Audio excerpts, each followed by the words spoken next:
What's good?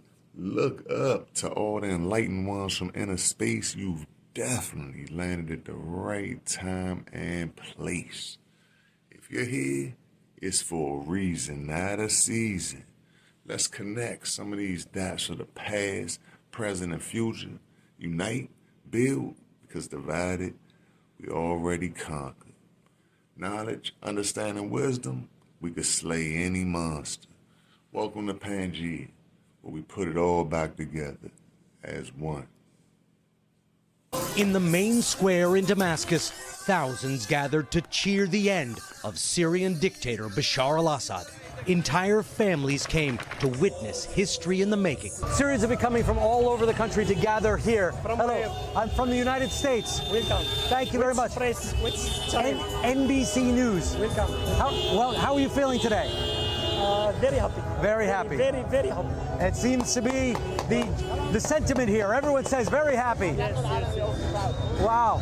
So this is a symbol of everything that has transpired here over the last, really just 2 weeks. The rebel forces moved into Damascus, and the government and its armed forces simply melted away. We've seen uniforms on the ground. This tank was just abandoned. Now the tank is in the hands of the people it was used to repress. There is one word I'm hearing over and over again. It is Hurriya, Arabic.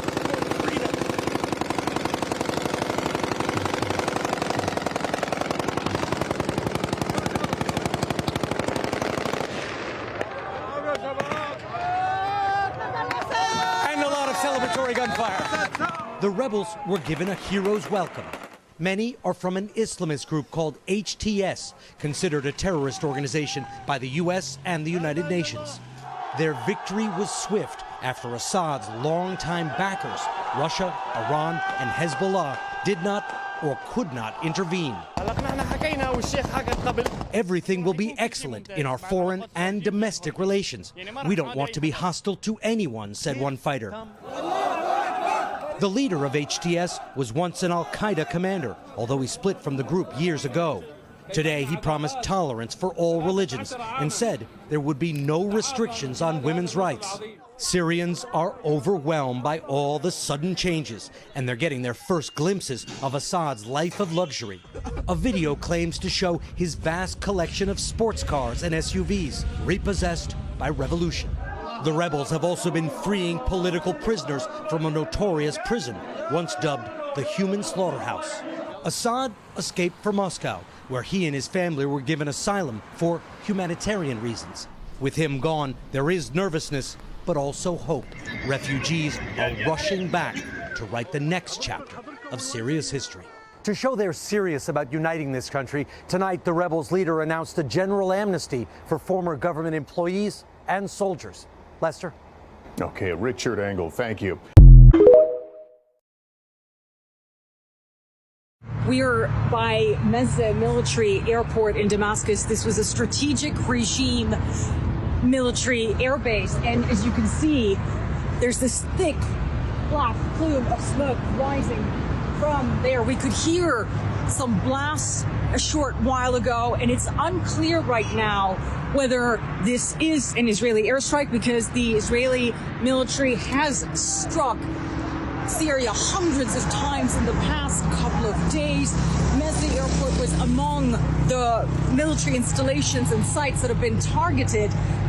But it's unclear right now if this is a fresh airstrike or if this is any sort of secondary explosions that were triggered by those airstrikes.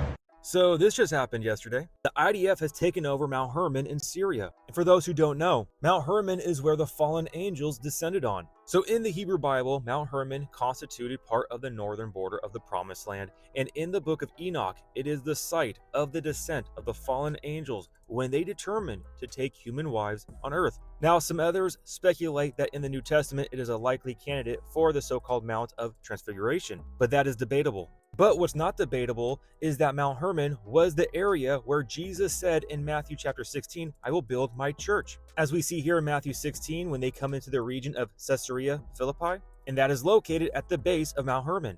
And what does Jesus say here at Mount Hermon? On this rock, I will build my church, and the gates of Hades shall not prevail against it. Now, an interesting interpretation here is that Jesus is referring to Mount Hermon as this rock. When he says, on this rock I will build my church, and the gates of Hades shall not prevail against it, he is literally speaking about that Mount Hermon rock that he's building his church, because that is where the fallen angels descended on, rebelling against God. So he is going to where they rebelled against him, and he is declaring, I will build my church right here where you built your rebellion.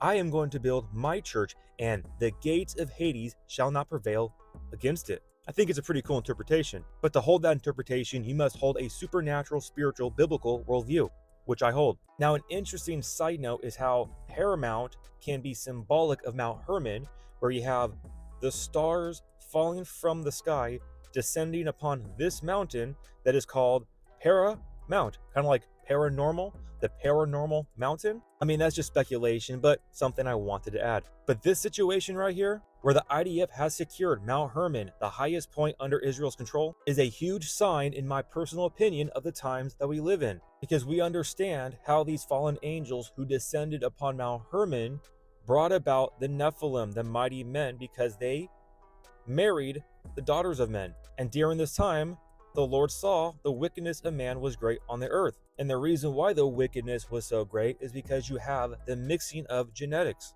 which we are seeing right now happening once again. Again, you can find article after article of this going on. It's been going on for a while. And as we know in Matthew 24, as the days of Noah were, so also will the coming of the Son of Man be. So yeah, you can add this puzzle piece right here to the entire picture of the end times that we are living in right now. And for those who have eyes to see and ears to hear, we can see how close we are to the return of our King, and we continue to look up, for our redemption draws near. Do not become Lot's wife, looking back in this world. Let go of this world now. Keep your eyes focused upon the Lord. Pray for discernment, pray for wisdom, pray for guidance, pray for protection. The enemy is a roaring lion waiting to devour you and your family and your loved ones. The enemy is attacking hard right now, guys. We need to stay strong in the Lord and the power of his might. He is a mighty warrior. He goes forth. I cannot stress that enough. I love y'all so much. God bless and remember, the just shall live by faith. So, fallen angels. Let me be real and say that people get fallen angels and demons mixed up way too often. So, as you may know, fallen angels were the 1/3 of angels that decided to listen to Satan and follow behind him when he tried to rebel against God. Satan was prideful, wanted to be like God, and wanted to be above God, which eventually got him kicked out of heaven along with his angels, and they got kicked to earth and hell. Hell was made their home. But before hell came for the fallen angels, they went to earth and decided to teach humans and interact with them about the secrets of heaven and secret powers. And they taught humans how to make weapons and how to kill with certain things. And yeah, they taught them secrets that God forbid, which made humans a lot more sinful and knowledgeable about evil. And what God forbid the most is when they slept with humans, thus creating Nephilim giants, which is why you see when architects dig up bones that are like the size of a house, like a femur bone, like 20 feet long, because giants really did exist. God was angry with how they were mixing with human DNA and corrupting humans. So God was like, I am so done with you rebellious, prideful, fallen angels. I am going to chain you to the depths of hell. And they are still chained to this day. And it says that they will be chained until judgment day to be judged for everything that they did. You can look more into that in the book of Enoch. I love the book of Enoch. It is so interesting.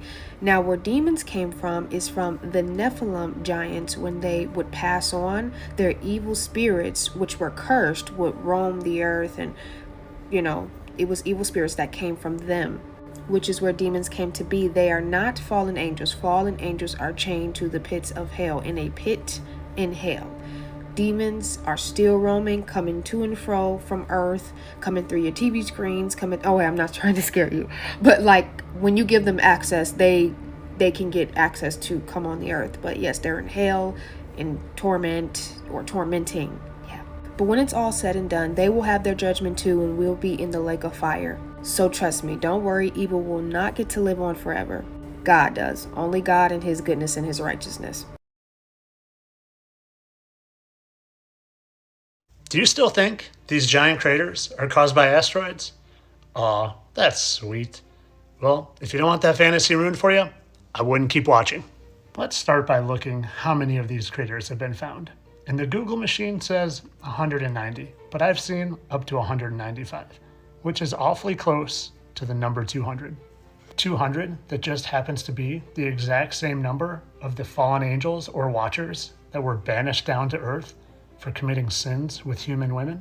And then what if I also told you there's a pyramid in the middle of a crazy city where at the very top of it was a chamber where they had 200 perfectly aligned, beautiful seats. 200 exactly. And then I told you that the town name that pyramid's in just happens to be an anagram of the word Satan. Also has a light in it that looks very, very familiar.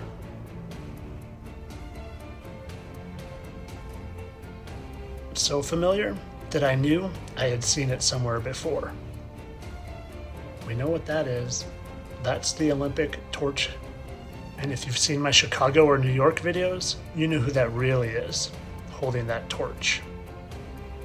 The head of the fallen angels, Lucifer, the light bearer. The light bearer who not only puts his light in plain sight, but puts his home at the head of a phoenix. And we just know how Hollywood loves to tell us the truth right in their movies. We were not stoned then, but light. It was not our place to interfere. Yet we chose to try and help mankind. And when we disobeyed the Creator,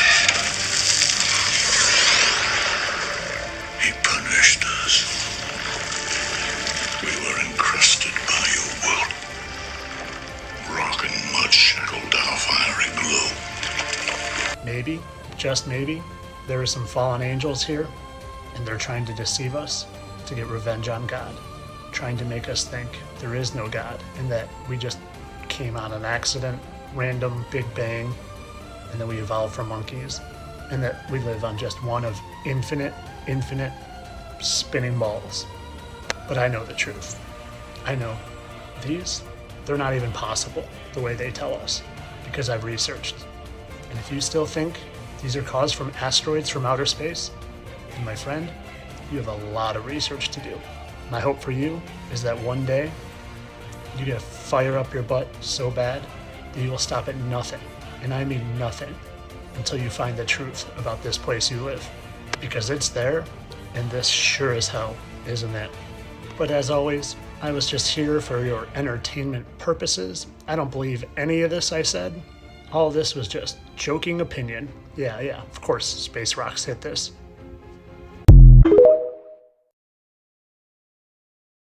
Tell y'all a true story, Beast. So boom, watch this video to the end. Do you believe in giants? TikTok, this is for entertainment purposes only. Let's go. Pay attention, guys. Watch this. This is crazy. I know y'all probably seen this before. What the? Are you kidding me? I'm playing with me, son. What the? Shh. Shut up. That was a big doorway that just closed by itself. Somebody caught it on camera. Let's get back into this, man! Now ask yourself, if there was no such thing as giants, why would they need a big door like that? And look, on the top of the door, there's a big latch. Who's closing that? Shh. Stop playing with me, son. The proof is there. That's if you want to see it and believe it. Just imagine that, guys. You hiking, you on the mountains, you with your family, and a big door closes. That's supposed to be a big rock. Can you open it? Absolutely not. Stop playing with me, son. TikTok, this is for entertainment purposes only. Enough is enough of this type of stuff. Remember the pyramid? Shh. Shut up. Who you think put that together? There's only two answers, if you ask me, but I'm not even going to say one. Shh. Shut up. These things exist whether you believe it or not, whether you've seen it or not. The proof is there. But remember, they had to leave before we could come along. Stop playing with me, son. It's not a game out here. But I tell you one thing, if I ever see any big giant in the streets or in the jungle, in the woods, or anywhere down the mountains, trust me, he don't stand a chance against True Story.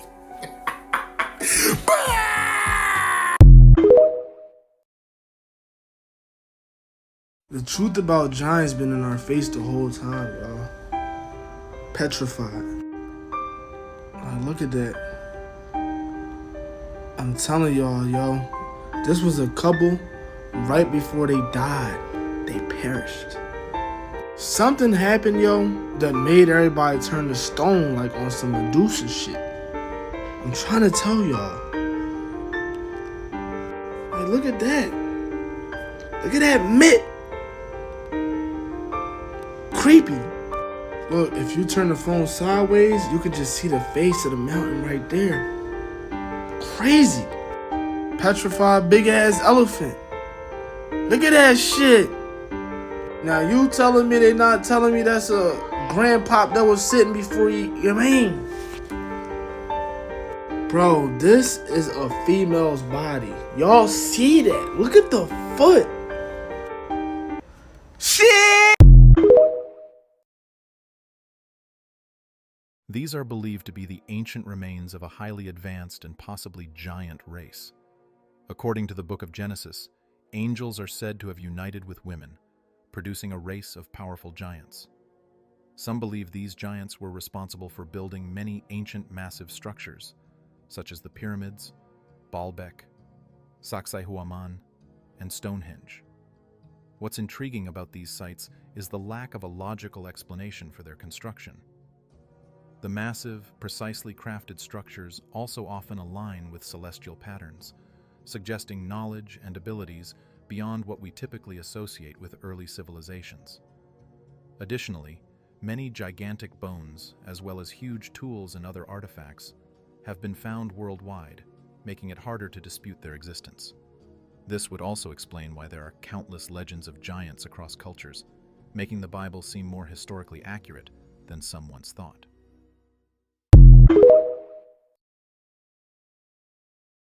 Are we seeing evidence of giants everywhere and just continue to ignore it? Like this guy who just recently saw a giant peeking through and closing a stone door in some cliff rocks up in Oregon, and he's definitely not the first. Have a look at this. Petroglyph cave paintings all around the world, over 15,000 years old.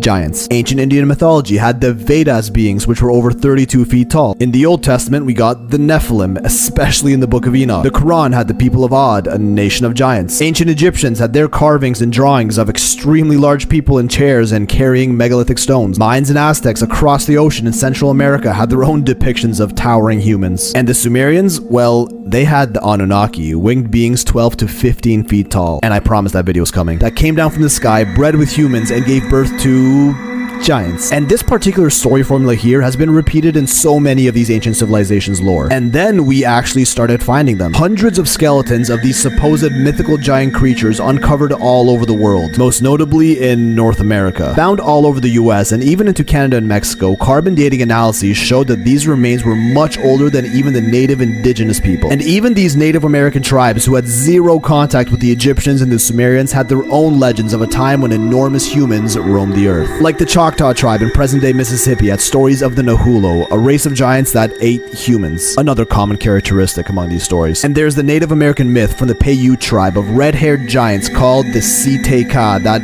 also ate humans, who according to legend were burned alive in Lovelock Cave, Nevada after a long battle. The cave was even excavated, and findings were published in 1929 that reported enormous handprints on the wall, Paleolithic artifacts, human bones with the marrow removed, which could be an indicator of cannibalism, a size 29 sandal, which would belong to someone at least 8 feet tall, massive clothing, and finally mummified remains of a female skeleton 7 feet tall and a male 9 feet tall were also found, both with red hair. Checkaroo, that sounds like giants to me. What's crazy is that's literally only the tip, so let me show you the whole shaft. 1833, a sarcophagus unearthed in Lompoc Rancho, California, 12 feet long with an intact skeleton inside. 1870, an article in the Oil City Times reported an 18-foot skeleton discovered in West Hickory, Pennsylvania. 1872, a New York Times report of giant skeletons skeletons with 2 rows of teeth found near Serpent Mound, Ohio. 1913, skulls of giant human skeletons that would have been 10 feet tall found in Ozark Caves, Arkansas. Esteemed professors like this guy, Thomas Wilson, who worked for the Smithsonian, even stated, the authenticity of these finds were beyond any doubt. But of course, do some Google debunking yourself and it'll tell you every one of these reports was a hoax. Yeah, because there were over 1,000 accounts of these giant remains found all over North America, and every single one of them was just a prank, right? I mean, they were actually finding skeletons in the ground and had tangible proof, so let's just take a look at the bones and we can lay this one to rest. The newspaper articles, journals, town histories and such that outline these finds cite a common recipient of these remains, the Smithsonian, the world-leading museum education and research institution created by the good old US government. Groundbreaking discoveries about human history?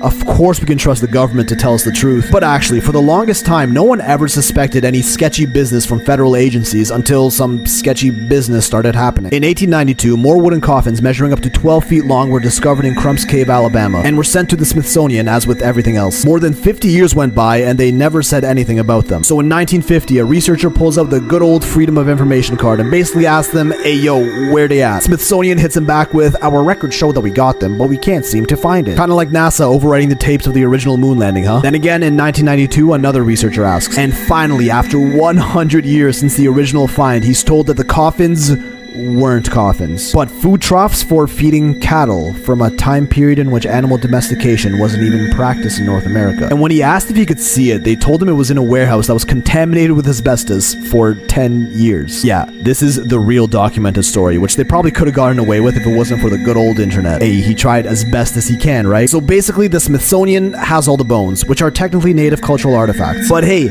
I got some good news that could finally show us the actual truth once and for all. Back in 1990, the U.S. passed a law stating that federal agencies must return all native cultural artifacts back to their tribes upon request. Well, hot diggity dang, if that sounds too good to be true, it is. If you look into this act on the US government official website, a fine print subsection clause from the law itself explicitly states that the Smithsonian is exempt from this act. Man, it really don't get any more bait than that. This is some evil genius shit. If you don't know what to think of this, let me remind you of a famous quote from Ronald Reagan. The 9 most terrifying words in the English language are, I'm from the government, and I'm here to help.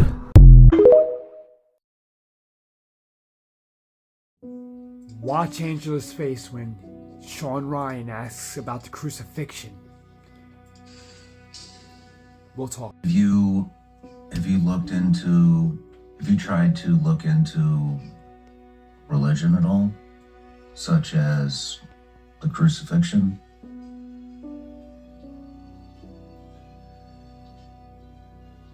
Do you have? Do you not want to talk about that? Okay. Yo! Do you want to talk about, you had mentioned you had a UFO experience. Yeah, but I was 13 years old. Tell me what she's processing. And you see her talk right after that. So it's not her eyes are watery, she's not sorrowful, like she's sad that she saw it. She went back. And she understands. She worked in government. All FBI. You have to watch this whole thing and read between the lines. You have to. For some of y'all that's in the spirit, your discernment. Like my vibration is fucking on 1,000 right now. 1,000. Because I'm getting confirmations on things.